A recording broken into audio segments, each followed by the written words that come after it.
नमस्कार, सप्ततारा न्यूजमध्ये आपले स्वागत आहे। आज रविवार दिनांक 12 जानेवारी 2025 न्यूज बुलेटिनमध्ये जाणून घेऊया आजच्या ठळक घडामोडी।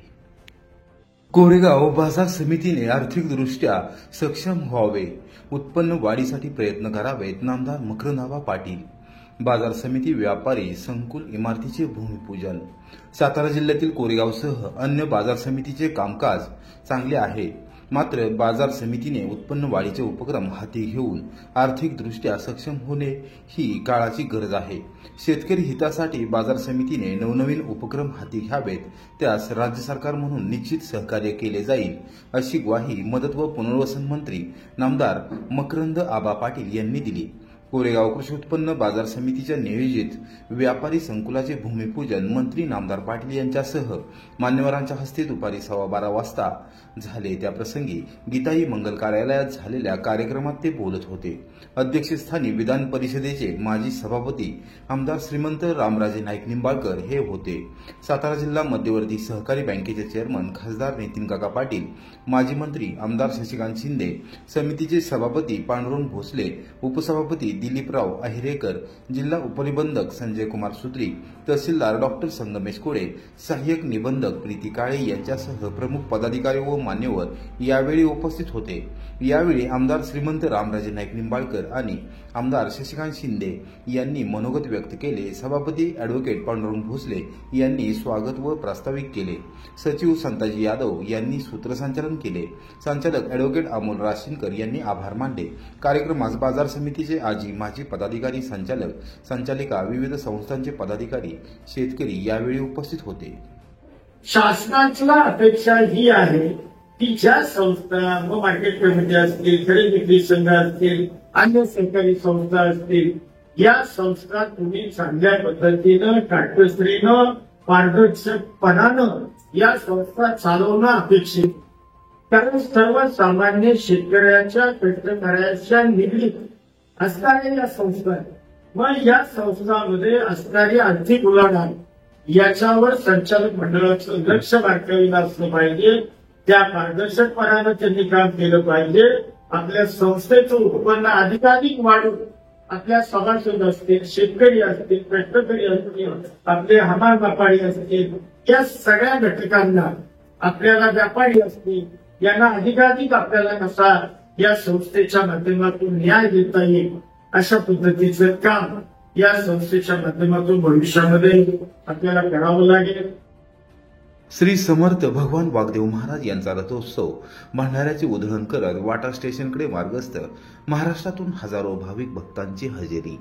श्री समर्थ भगवान वागदेव महाराज यांच्या 89व्या पुण्यतिथी निमित्ताने रविवारी सकाळी 11 वाजता सुवर्णनगरी पुशेगाव येथील परमपूज्य सद्गुरू सेवागिरी देवस्थानचे मठाधिपती परमपूज्य सुंदरगिरी महाराज यांच्या हस्ते रथाचे पूजन करून श्री समर्थ भगवान वागदेव महाराज यांचा रथ वाटार नगरीच्या प्रदक्षिणेसाठी सज्ज झाला। यावेळी सातारा जिल्ह्यातील राजकीय क्षेत्रातील विविध मान्यवर, पदाधिकारी, कार्यकर्ते, ग्रामस्थ व भाविक यावेळी उपस्थित होते। श्री समर्थ भगवान वागदेव महाराज यांची आजची 89वी पुण्यतिथी। महाराष्ट्रामध्ये जसं सेवागिरी महाराज आहेत पुष्यगावचे, जसं सेवागिरी महाराजांचा रथोत्सव असतो, पैठणचा श्रीरामांचा रथोत्सव असतो, तसाच वाटा स्टेशन तालुका कोरेगाव जिल्हा सातारा मधले श्री समर्थ भगवान वागदेव महाराज यांची ख्याती महाराष्ट्रभर आहे। ते अति जागृत देवस्थान आहे आणि त्यांचं सांगायचं म्हटलं तर त्यांची वाचेवर सिद्धी होती, वाणीवर प्रभुत्व होतं। वागदेव महाराज म्हणजे नवसाला पावणारं देवस्थान आमच्या या तालुक्यामध्ये, जिल्ह्यामध्ये समजलं जातं आणि लाखो भाविक दरवर्षी या देवस्थानला रथोत्सवासाठी येतात आणि लाखो भाविकांची मनाची काय व्यथा असतील ती देवांच्या पुढे मांडतात। असं आहे की वागदेव देवस्थान हे नवसाला पावणारं देवस्थान आहे आणि मला असं निश्चित असं वाटतं की वागदेव देवस्थान ट्रस्ट या पुण्यतिथीनिमित्त अनेक पारायण सोहळे घडवतात। महाराष्ट्रातला नामवंत पारायण सोहळा इथं घडतो आणि तुम्हाला सांगायचं म्हटलं तर समर्थांच्या चरणी लाखो भाविक येत असतात आणि त्यांच्या मनातल्या इच्छा सर्व पूर्ण होत असतात, म्हणून श्रद्धाळू भावीनं आणि भक्तीने इथे येत असतात। आणि खऱ्या अर्थाने जर आजचा रथोत्सव म्हटलं तर लाखो भाविक आपण मागे बघताय उपस्थित आहेत। निश्चितच महाराष्ट्रामध्ये हे देवस्थान सामाजिक क्षेत्रात अग्रेसर असतं आणि सामाजिक क्षेत्रात काम करत असताना हे देवस्थान सर्वांना मदत करत असतं, ट्रस्टतर्फे मदत करत असतं. म्हणून मी एकच सांगेन की देवस्थान हे नावारूपाला आले आणि महाराष्ट्रामध्ये समर्थ वाद्यवांचे आशीर्वाद सर्वांच्यावर राहून हेच सांगतो. धन्यवाद.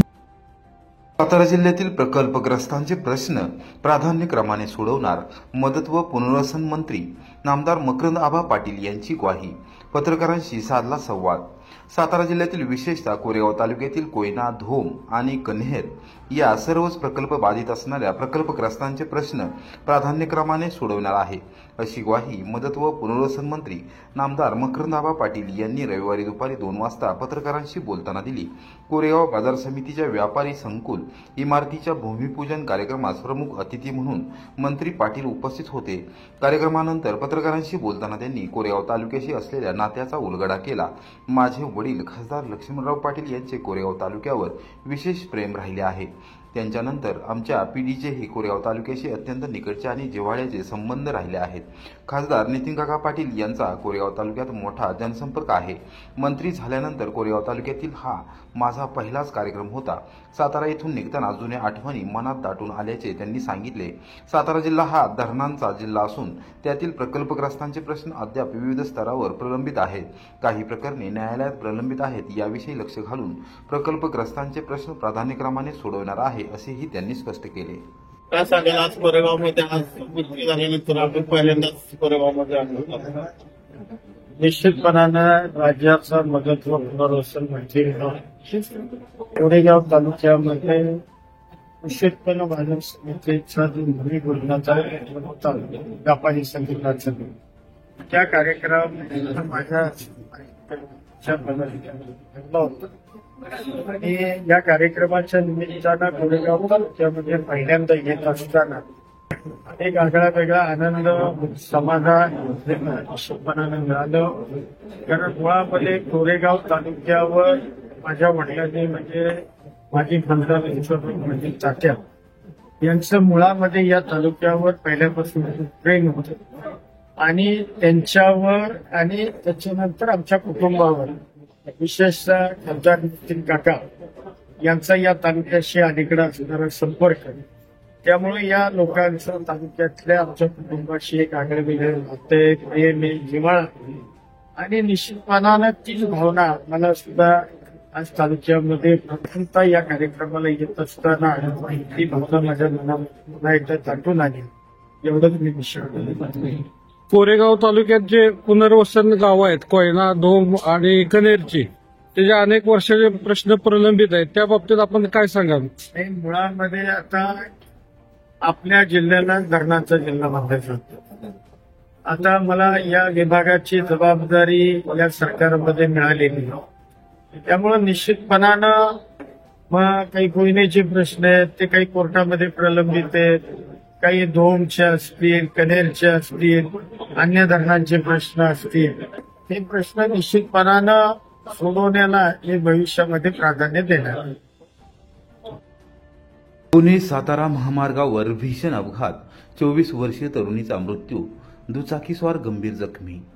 पुणे बंगळुरू आशियाई महामार्गावरील नीरा नदी पुलाजवळ शिंदेवाडी येथे रविवारी सकाळी 9 वाजता झालेल्या भीषण अपघातामध्ये 24 वर्षीय तरुणीचा जागीच मृत्यू झाला, तर दुचाकीस्वार गंभीर जखमी झाला आहे.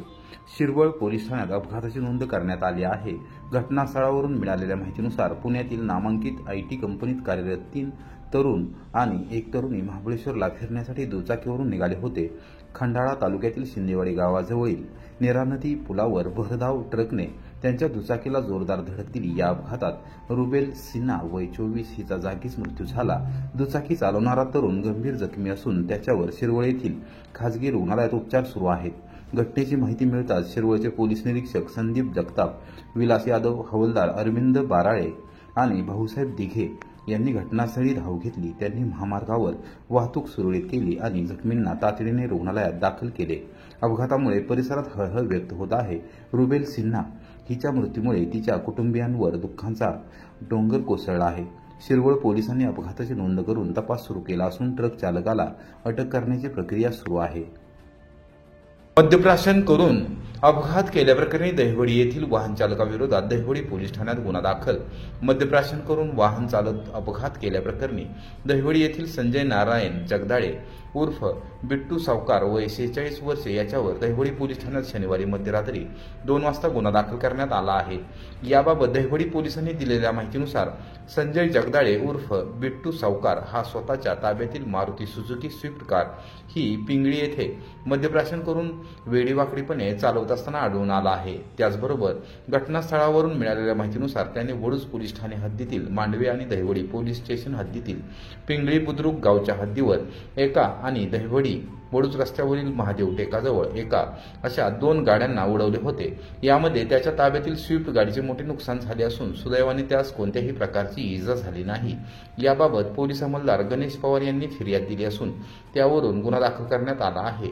सहाय्यक पोलीस निरीक्षक अक्षय सोनवणे यांच्या मार्गदर्शनाखाली हवालदार बापू खांडेकर तपास करत आहेत.